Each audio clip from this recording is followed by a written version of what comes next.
Hello সবাইকে, আসসালামু আলাইকুম। সবাই কি অবস্থা? তো আজকে আবার নতুন একটা ভিডিও নিয়ে চলে আসলাম। আসলে অনেকদিন পরে চিন্তা ভাবনা করছি যে লাল একটা শাড়ি পরবো, আর এই শাড়িটা আমার প্রিয় মানুষ দেওয়া। এটা আমার বিয়ের শাড়ি। তো এই শাড়িটা পরেই আমার বিয়েটা হয়েছিল।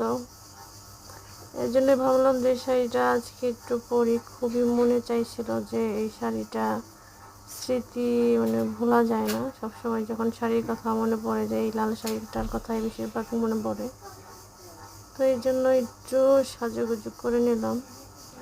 তো আমি জানি না আমাকে কেমন লাগছে, তারপরেও মাঝে মাঝে মনে হয় যে শাড়িটা বের করে একটু দেখি। অনেক সময় হয় যে বের করে দেখি, আমি কখনো পরা হয় না। তো আজকে এর জন্য ভাবলাম যে লাল শাড়ি, লাল চুড়ি সব কিছুই আজকে ম্যাচিং করে পরে একটা ছবি বা ভিডিও আপলোড করি। তো যে কথা সেই কাজ।